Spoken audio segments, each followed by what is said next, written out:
Hi friends, welcome to Paru's kitchen. இன்றைக்கி கல்யாண நாள், பிறந்த நாள் கொண்டாடுற அனைவருக்கும் என்னுடைய மனமார்ந்த வாழ்த்துக்கள். இந்த வீடியோவில் நம்ம என்ன பார்க்க போகிறோன்னா, கிச்சன் கவுண்டர் டாப் வீடியோ தான் பார்க்க போகிறோம். இந்த கிச்சன் வந்து என்னோடய கிச்சன் இல்லை, என்ன மாமூலாக என்னோடய வீடியோ பார்க்குறவங்களுக்கு தெரியும். கிச்சனை பார்த்ததும் இதில் நம்ம கிச்சன் இல்லைன்னு தெரிஞ்சிடும். இது வந்து எங்கள் தங்கச்சி வீட்டு கிச்சன் தான். தங்கச்சி வீட்டு கிச்சனோட ஆர்கனைசேஷன் கவுண்டர் டாப்பில் மட்டும் என்னென்ன ஆர்கனைசேஷன் பண்ணி வச்சுருக்காங்கிறத மட்டும் பார்ப்போம் வாங்க. ஒரு கிச்சனில் அடுப்புக்கு இந்த சைடு லெஃப்ட் சைடு வந்து ஆயிலெல்லாம் ஒரு ட்ரேயில் வச்சுருக்காங்க. எல்லா ஆயிலு, நெய் டப்பா எல்லாமே வச்சுருக்காங்க.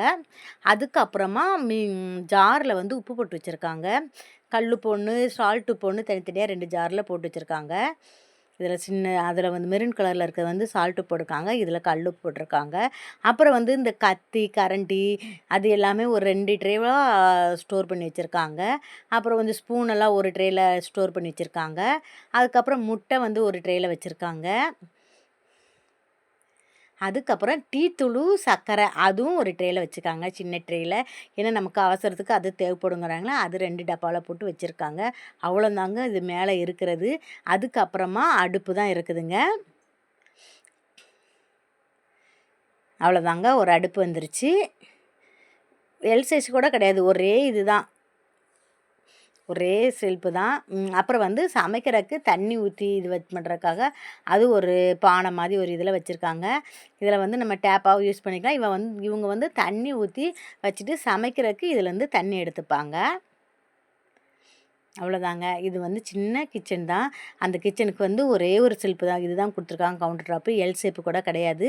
இதுதான். ஆனால் வந்து நல்லா அகலமாக கொடுத்துருக்காங்க. அதனால் வந்து இப்போ சமைக்கிறதுக்கு வாங்குறதுக்கு ரொம்ப ஈஸியாக இருக்குது. ரொம்ப வச்சு எடுக்கிறதுக்கும் ஈஸியாக இருக்குது. ரொம்ப கம்ஃபர்டபுளாக இருக்குது. நல்லா இருக்குது. எனக்கு ரொம்ப பிடிச்சிருக்குது. எங்கள் வீட்டு கிச்சன் கூட கொஞ்சம் ஹைட்டாக இருக்கும். இவங்க கிச்சன் ஹைட்டு கம்மியாக இருக்குது. நின்று சமைக்கிறதுக்கு நல்லா இருக்குது. அவ்வளோதாங்க. கிச்சன் கவுண்டர் டாப் வீடியோ சின்ன வீடியோ, குட்டி வீடியோ தான். என்னோடய வீடியோவை முழுமையாக பார்த்ததுக்கு மிகவும் நன்றி. என்னோடய சேனலை சப்ஸ்கிரைப் பண்ணாதவங்க சப்ஸ்கிரைப் பண்ணுங்கள். இந்த வீடியோ பிடிச்சிருந்தா ஒரு லைக் கொடுங்க, ஒரு கமெண்ட் கொடுங்க. எங்கள் வீட்டு கிச்சனுக்கும் இந்த வீட்டு கிச்சனுக்கும் எவ்வளோ வித்தியாசம் இருக்குது, எப்படி இருக்குது, யாருக்கெல்லாம் இந்த கிச்சன் பிடிச்சிருக்குன்னு கமெண்டில் சொல்லுங்கள். அவ்வளோதான் ஃப்ரெண்ட்ஸ். ரொம்ப பிடிச்சிருந்துன்னா அப்புறம் உங்கள் ஃப்ரெண்ட்ஸ் அண்ட் ஃபேமிலிக்கு ஷேர் பண்ணுங்கள். நிறையவே ஷேர் பண்ணுங்கள். பாய்.